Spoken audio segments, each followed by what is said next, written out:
Hi everyone, I'm Missy Solid from Virgo Girl Media, and we're here with the author Jacqueline Pitts. We're here at Edgemere Houses for the 51st Street and the Peninsula area, and we're here to talk about her new book, The Children of Wasafa, a message to gangbangers.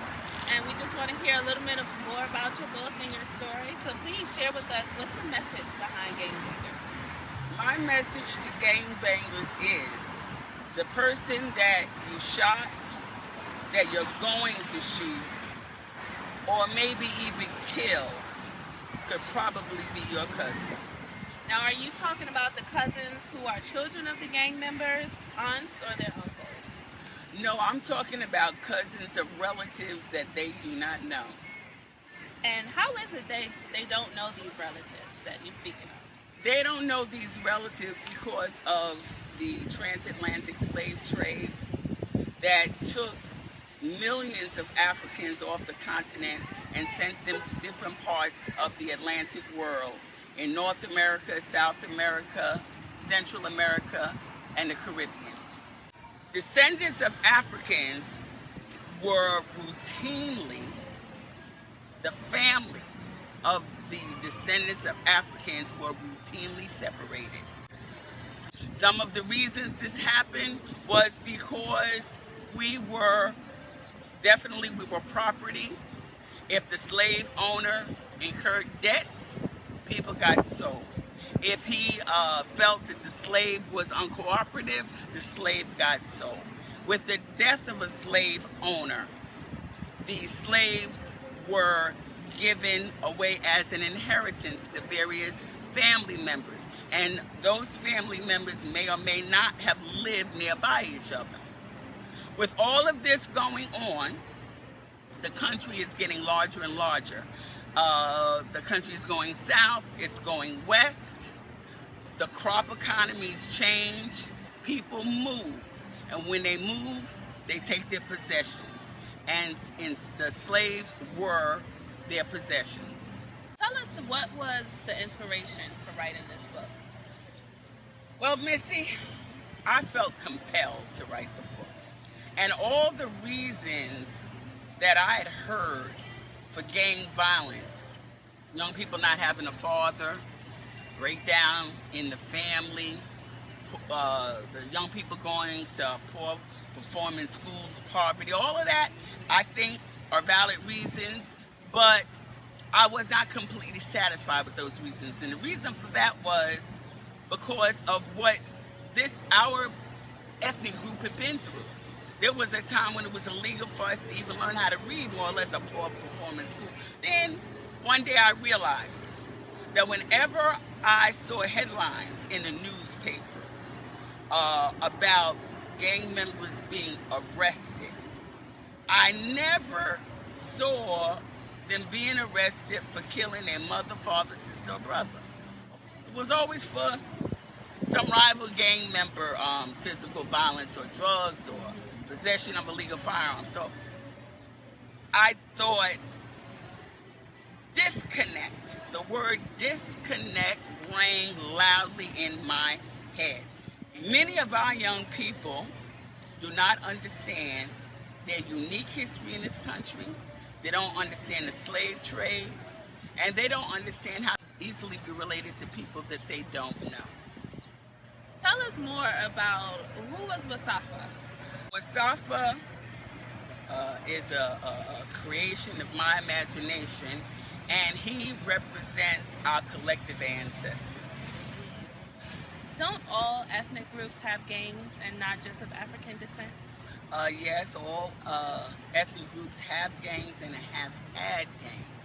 African descent people make up 15% of the population in this country. 50 to 60% of those incarcerated and 40% of those on death row.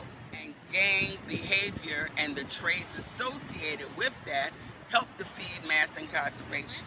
Can you give us a spoiler alert from the book? I sure can, Missy. A part in the first chapter takes place right here on 51st Street and in this building. Longtime community advocate and resident Bessie Ford had just parked her car near the building she lived in on Beach 51st Street and Beach Channel Drive when she heard a multitude of shots and saw the Yukon speed away. Lord Jesus, she said aloud to herself as she clenched the steering wheel of her car and shook her head from side to side. Bessie had just returned from the supermarket and was going to telephone her grandchildren to come downstairs and carry the groceries. But Bessie didn't make the call. She did not want her grandchildren outside. Instead, Bessie said a prayer. Then cautiously, but as quickly as her arthritic knees could move, exited the car. Luckily, she thought there was a shopping cart in the trunk. She took it out and was able to get all the packages in except for one. Bessie pulled the cart with one hand and carried the single bag in the other. When she got into the building and pressed the elevator button, she prayed again, asking for the elevator to work. Thank God, Bessie whispered when she heard the metal-on-metal squealing from the approaching elevator. In Chapter 2, I talk about the street gangs of Rockaway. The two major rival street gangs in the Rockaways are the Loyals and the Collaborators. The Loyals are an African-American gang that started in 1990 on Rikers Island, the home of 10 of New York City's correctional facilities.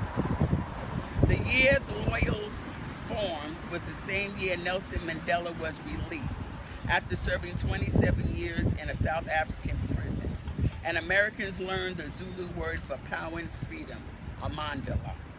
It was also the year of the Gulf War and the eve of the World Wide Web. It was volatile on Rikers that year amongst the young. They were slashing each other like there was nothing else to do. And young people on and off Rikers Island were listening to a spin-off of hip-hop, gangster rap, and using the word nigger in a whole new way. What is it that you would like young people to do?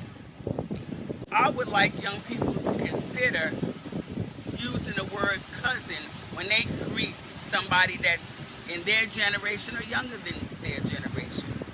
Good morning, cousin. How are you, cousin? What's up, cousin? How you doing, cousin? It creates a feeling and it's a reminder to both people that there's a relationship. Okay, and lastly, I'm asking them to honor their ancestors. And I have a picture that's a symbol of an enslaved African. He could be your ancestor, my ancestor, both of our ancestors. And just try to put yourself in his place. What all he went through, being brought to a strange place, never getting back home again, never seeing what was familiar again, missing his mother's cooking or his wife's kisses. He went on to have a family here, and possibly they were taken from him as well over time. But life begets life, and more children and more children. And maybe after 20 generations pass, he's brought back to life. And by now his descendants may number 300,000 people. And let's say he's able to look at all of them and feel proud that these are people that came from him. And then he looks in the corner and he sees his descendants in rival street gangs shooting and killing each other. He would say to himself, well, why did I hold on? Why did I struggle? Jacqueline, it's been an absolute pleasure. Please let everyone know where they're able to pick up a copy of your book. You may purchase the book on Amazon, www.amazon.com. You may also go to my website and click into Amazon. My website is JacquelinePitts.com. Awesome. And I encourage everyone to pick up a copy as soon as possible. And can we just get one more glimpse of that book?